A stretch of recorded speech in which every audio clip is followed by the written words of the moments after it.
얘들아, 책 읽어줄게. 거울 속에 누구요?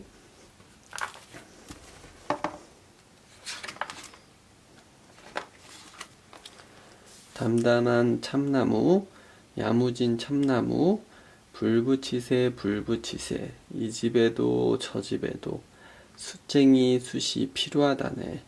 파란 불기둥 빨간 불기둥 타올라라 타올라라, 이 집에도 저 집에도 숯쟁이 숯이 필요하다네. 마을 아낙들이 빨래터에 모두 모였어요. 제잘제잘 속닥속닥 세상 돌아가는 이야기를 다 하지요. 한 아낙네가 머리를 매만지며 자랑했어요. 반달 같은 새 빗을 샀더니 머리가 곱게 빚어져. 달이 반쪽만 얼굴을 내민 날이었어요. 남편이 한양 갈 채비를 하며 말했어요. 숯 구운 것을 큰 시장에 내다 팔기로 했소. 그러자 아내가 손뼉을 짝 쳤어요. 새 빗이 필요했는데 마침 잘 됐어요. 저기 저 반달처럼 생긴 새 빗을 사다 줘요. 한양 가는 길은 아주 멀어요.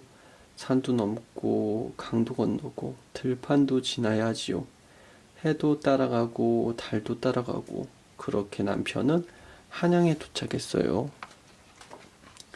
한양장은 아주 큰 장, 숯쟁이 숯은 아주 좋은 숯. 사람들이 구름처럼 몰려들어 너도 나도 숯을 사갔어요. 보름달이 둥실 떠올랐어요. 남편의 주머니도 두둑해졌지요. 이제 아내의 선물만 사면 돼. 그런데 뭘 사오라고 했더라? 갸웃거리던 남편이 하늘을 보았어요. 맞아, 저 달처럼 생긴 것을 사오라고 했지. 접시도 둥글고 빈대떡도 둥글고 밥상도 둥글고 베개 모두 둥글어. 우리 예쁜 마누라 얼굴도 둥글지. 그때 한 노인이 소리쳤어요. 둥글둥글 반들반들 거울을 사가시오. 남편은 옳다구나. 거울을 사들고 갔지요. 하지만 그게 얼굴을 비춰보는 물건인지는 꿈에도 몰랐어요. 거울을 받아든 아내가 화를 발칵 냈어요. 빚을 사달라고 했는데 어째서 젊은 여자를 데려온 거예요? 남편은 어리둥절해서 거울을 보았어요. 그런데 그 속에 웬 낯선 남자가 있는 거예요. 당신 옆에 있는 그 남자는 누구요? 시어머니가 며느리 방으로 들어왔어요. 이야, 무슨 일로 너희가 싸움을 다 하느냐. 아내는 시어머니를 붙들고 하소연을 했어요. 아범이 한양 가서 젊은 여자를 데려왔지 뭐예요. 시어머니가 깜짝 놀라 거울을 보니 자기보다 늙은 할망구가 들어있지 않겠어요? 아이고, 아범이 미쳤구나. 시아버지도 건너와서 거울을 보았어요. 그 속에 영감 하나가 떡하니 버티고 있었어요. 아, 이놈아, 너는 누구이기에 남의 집에 들어와 있느냐? 시아버지가 호령을 하자 영감도 같이 삿대질을 했어요. 남편과 아내, 시어머니와 시아버지는 거울을 사이에 두고 한참을 싸웠어요. 그러다 숫쟁이가 말했죠. 거울 속에 들어앉아 있는 게 누구인지 원님께 가서 물어보자고요. 원님이 동원에 나와 앉았어요. 아이고 귀찮아, 얼른 말해보아라. 네 사람이 앞다투어 소리쳤어요. 내가 한 번도 본 적이 없으니 이 동네 남자가 아닌 게 분명합니다. 남편이 한양에 가서 데려온 여자예요. 할망구라니까. 정신 나간 영감이 맞다니까. 원님도 그 물건이 궁금해졌어요. 그것을 이리 가져오너라. 이방이 조심스레 거울을 원님에게 올렸어요. 원님은 거울을 들여다보고 깜짝 놀랐어요. 아이쿠, 암행어사가 왔나 보구나. 원님은 거울을 내동댕 치고 그 길로 주행랑을 놓았어요. 숫쟁이 가족들은 동원 바닥에 떨어진 거울을 내려다 보았어요. 동원에 모여있던 사람들도 슬금슬금 다가와 기웃거렸죠. 저것 보세요. 거울 속에 우글우글 10명도 넘는 사람이 들어가 있어요. 이제 보니 한양에서 귀신을 불러주었구나. 사람들은 모두 걸음아 날 살려라 도망을 쳤답니다.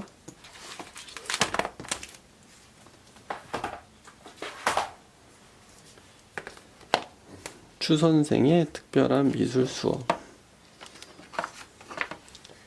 할머니, 할아버지와 함께 여름을 보내면서 내가 얼마나 미술을 좋아하는지 깨달았어요.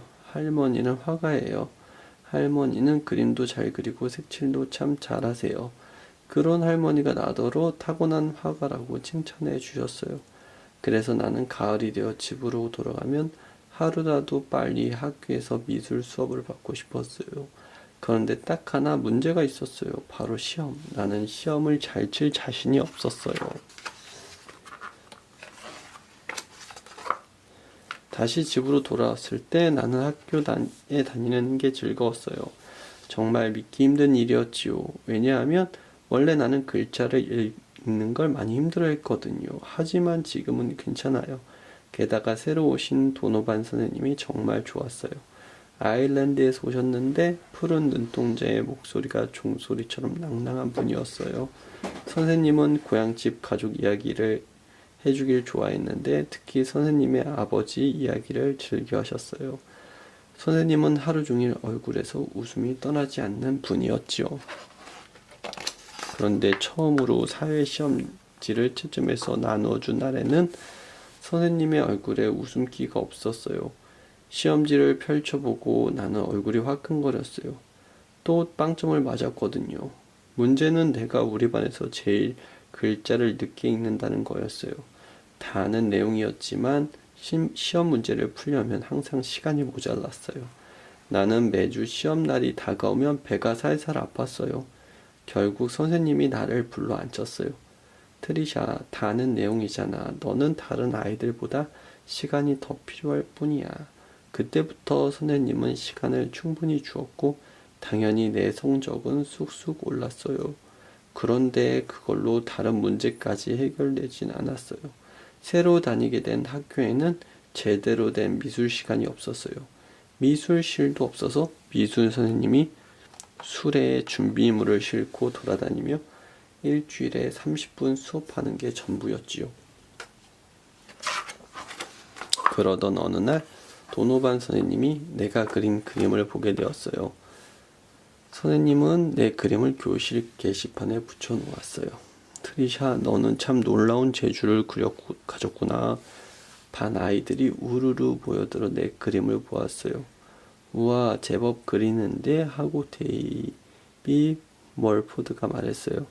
그러게 하고 릭숍이 맞장구를 쳤어요.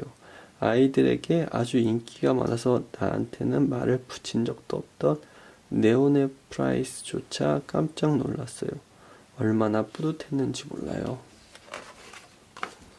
바로 다음날 도노반 선생님은 고등학교 미술 선생님인 추 선생님 이야기를 꺼냈어요.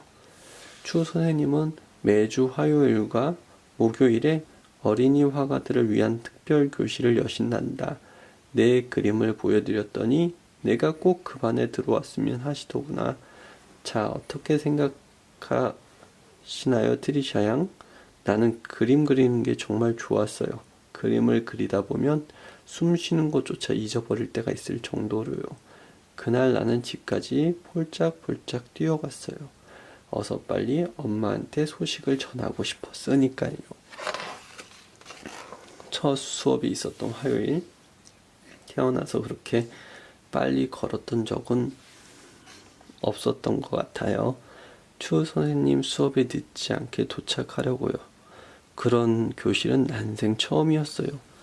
천장에서 바닥까지 창문이 길게 이어져 있고 한쪽 끝에는 커다란 이젤들이 놓여 있었어요. 사방이 물감 천지였지요.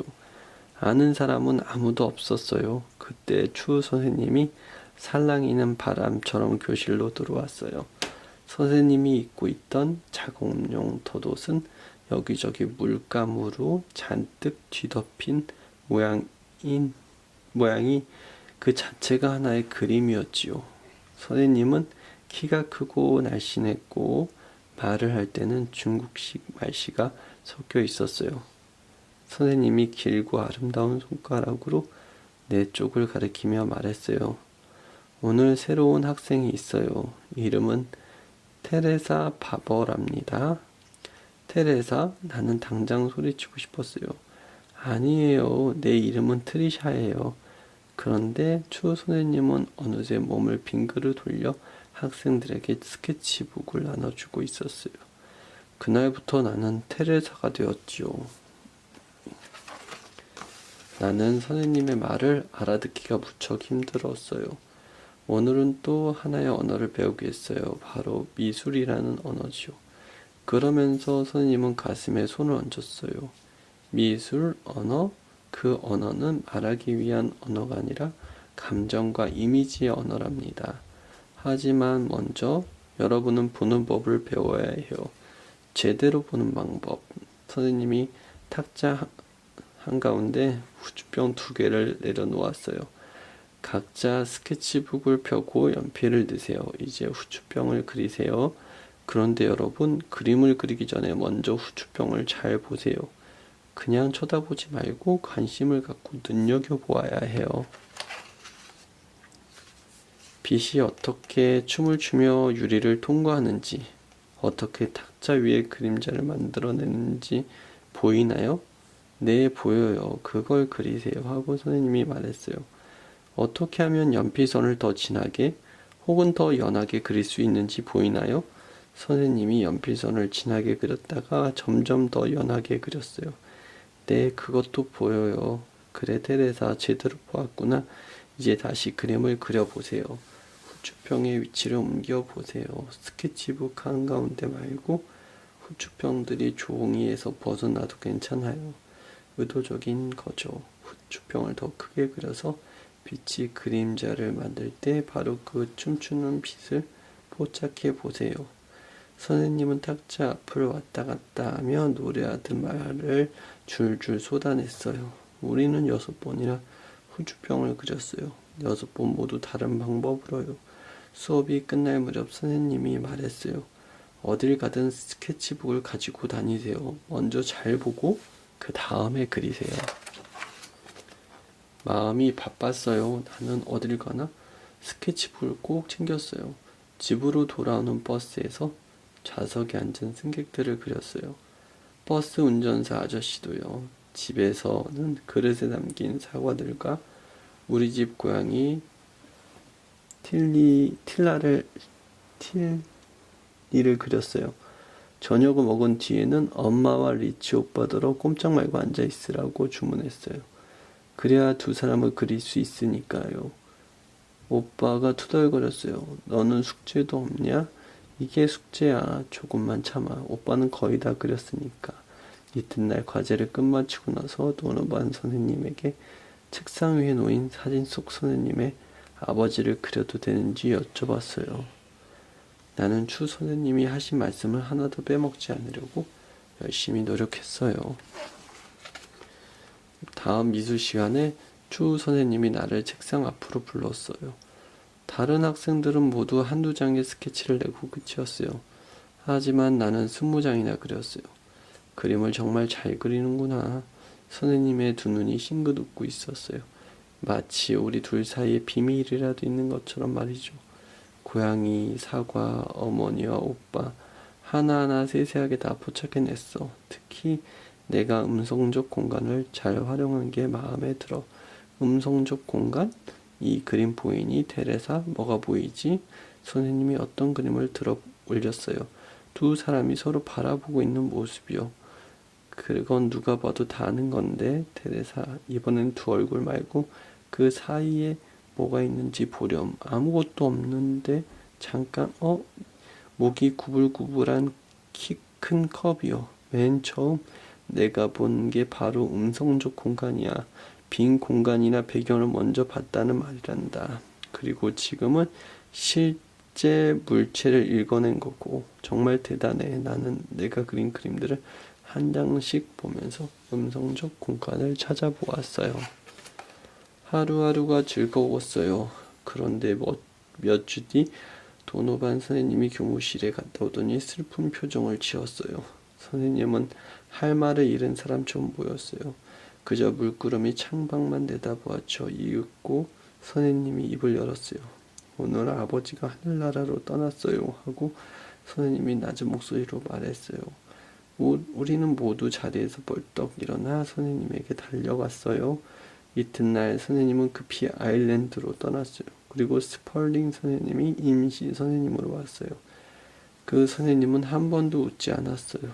가장 나쁜 건 일주일에 한 번씩 시험을 칠 때였는데 선생님이 내 뒤로 다가오더니 시험지를 확 낚아챘어요. 시간 다 됐다 하고 선생님이 차갑게 말했어요. 선생님 아직 다 못했는데요. 도노반 선생님은 항상 저한테 시간을 더 주셨어요. 왜냐하면 나는 도노반 선생님이 아니야. 내가 끝났다고 하면 끝난 줄 알 것이지 무슨 말이 그리 많아? 당연히 나는 시험을 망쳤어요. 그때부터 스펄링 선생님은 완전히 심술 맞게 굴었어요. 학교 끝나고 미술 수업을 받으러 갈 시간이 있으면 차라리 시험 공부를 더해. 내가 그렇게 만들어주마. 어디 내가 못할 줄 알고. 마음을 다잡고 주 선생님한테 속마음을 들키지 않으려고 했지만 수업을 받다 나도 모르게 눈물이 펑펑 쏟아졌어요. 그래서 추 선생님에게 스펄링 선생님이 한 말을 몽땅 털어놓았어요. 추 선생님은 천천히 고개를 저었어요. 테레사, 너는 글자를 빨리 못 읽어서 제 시간에 시험을 못 끝낸다고 했지? 나는 고개를 끄덕였어요. 그동안 지켜보니까 너는 그림을 그릴 때 먼저 음성적 공간부터 보는 습관이 있더구나. 유리잔을 마주보고 있던 두 소녀의 그림이 떠올랐어요. 너는 낱말을 볼 때 글자부터 안 보는 것 같아. 글자들을 에워싼 공간부터 본다고나 할까? 글자들이 만들어내는 무늬 말이야. 그러니까 글자를 읽는데 그렇게 시간이 오래 걸리는 게 당연하지. 나는 빙그레 웃으면서도 선생님 말을 다 알아듣지는 못했어요. 너를 도와줄 분을 알고 있단다. 읽기 지도 전문가 선생님이셔. 아무도 너를 우리 반에서 빼앗아갈 수는 없어. 나는 폴짝폴짝 뛰며 선생님을 꼭 껴안았어요. 그리고 테레사, 내일 너한테 이제를 하나 지정해 주마. 이제 채색을 해보렴. 잘하면 고등학교 봄 미술 발표회에 내 작품을 전시할 수도 있을 거야. 그 이튿날 스펄링 선생님은 도시의 모든 학교가 동시에 보는 시험을 치겠다고 했어요. 그 시험 결과로 이듬해 우리가 무슨 수업을 듣게 될지 결정된다면서요. 주어진 시간은 45분이었어요. 나는 절반밖에 못 풀었어요. 이제 미술 수업은 끝이었죠. 추 선생님한테 그 말을 했더니 좀 두고 보자 하고 말씀하셨어요.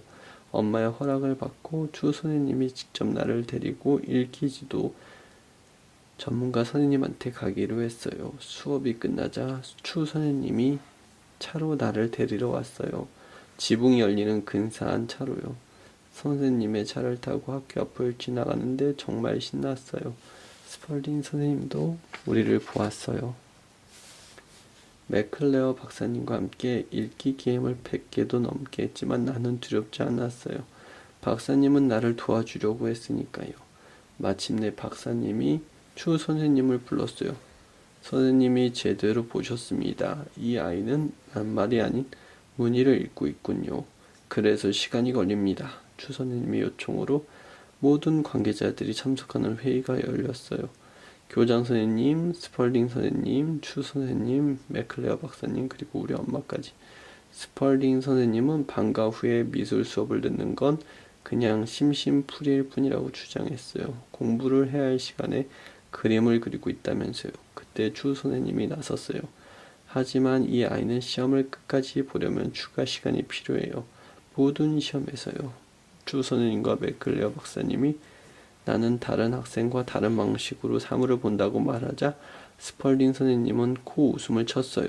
마치 이렇게 말하는 것 같았지요. 미술 선생 주제에 애들이 어떻게 배우는지 뭘 안다는 거죠. 나는 지금 애들한테 어떻게 그림을 가르쳐야 하는지 묻고 있는 게 아니란 말이에요. 스펄링 선생님은 미술 선생님은 진짜 선생님이 아니라고, 아니 미술은 진짜 수업이 아니라고 여기는 것 같았지요.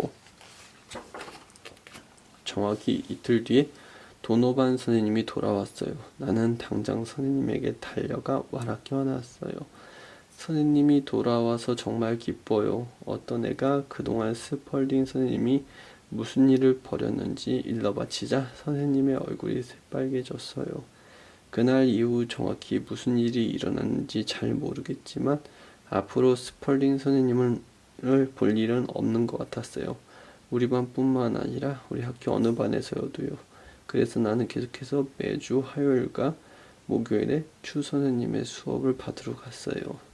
도노반 선생님은 나에게 다시 추가 시간을 주었어요. 당연히 나는 뛰어난 성적으로 시험을 통과했지요. 나는 나의 첫 번째 채색 작품으로 도노반 선생님의 아버지를 그린 스케치를 쓰기로 했어요. 스케치를 본 추 선생님은 한동안 그림에서 눈을 떼지 않고 그대로 서 있었어요. 이 스케치는 감정이 충만한 데다 애정이 넘치는구나. 너는 미술이라는 언어를 아주 확실하게 배웠어. 도노반 선생님도 감동하실 거야. 채색을 마치자 선생님이 말했어요. 테레사, 이 그림을 미술 작품 전시회에 내자꾸나. 너는 고등학생 전시회에 작품을 출품하는 유일한 초등학생이 될 거야. 믿기지 않았어요. 내가 본 미술 전시회에 나간다니. 그날 늦게 추 선생님은 수업이 끝나고 잠깐 남으라고 했어요. 선생님이 나에게 빨간 포장지에 싼 선물을 건네주며 다정하게 말했어요. 우리 중국 사람들은 빨간색이 행운을 불러온다고 믿는단다. 옛날부터 전해 내려오는 중국 속담에 이런 말이 있어. 어제는 역사이고 내일은 미스터리이며 오늘은 선물이다. 그래서 우리가 현재를 선물이라고 부르는 거야. 선생님은 빙그레 웃었어요. 나는 선물을 열어보고 깜짝 놀랐어요. 추 선생님이 그림 그릴 때 입는 더옷 가운데 한 벌이었어요. 나에게 주는 선물, 울음이 터질 것 같았어요. 선생님을 바라보자 선생님의 눈에도 눈물이 고여 있었어요. 그로부터 일주일 뒤에 열린 미술 발표의 날 나는 그 덧옷을 입고 갔어요.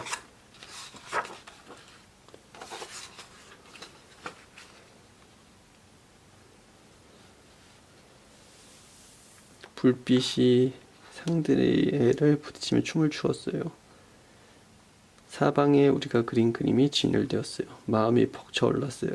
그때 도노반 선생님이 보였어요. 선생님의 아버지를 그린 내 그림 앞에 서 계셨지요. 선생님은 내 손을 잡고 꽉 쥐었어요. 추 선생님이 환하게 웃으며 우리에게 다가왔어요. 추 선생님은 아름다운 그림이에요. 그렇지 않나요? 하고 도노반 선생님에게 속삭였어요. 나는 두 선생님을 바라보았어요. 추 선생님 말이 맞았어요. 이 순간은 선물이었어요. 돌이켜보면 내 어린 시절에서 최고로 소중하고도 결정적인 순간이었어요. 나는 화가가 되기로 했어요. 다른 길은 생각조차 할 수가 없었어요. 나의 훌륭한 선생님, 추 선생님의 미술 수업 덕분이지요.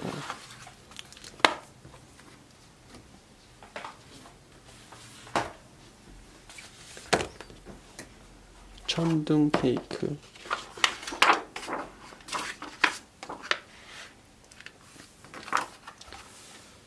우리 할머니 농장은 미시간에 있습니다. 무더운 여름날이면 후덥지근한 공기가 농장을 뒤덮습니다. 폭풍우를 실은 먹구름이 들판 위로 낮게 깔리고 새들은 땅에 닿을 듯 날아다닙니다. 먹구름은 쩍쩍 갈라지는 강렬한 빛을 뿜으며 번쩍거립니다. 그러자 낮은 소리로 으르렁대며 곤두박질하는 치는 천둥 소리에 유리창이 흔들거립니다. 어렸을 때 나는 그 소리가 무서웠습니다.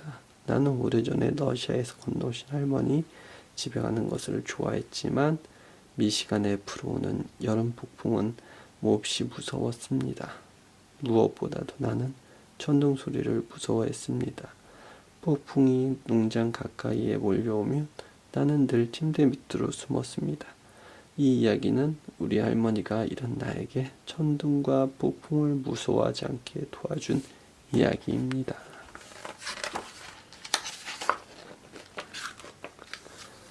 할머니는 들판 저 건너를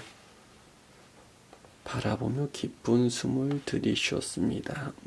하늘을 보니 천둥 케이크 굽기에 딱 좋은 날씨로구나. 곧 폭풍이 몰아치겠는걸. 얘야 침대 밑에서 나오렴.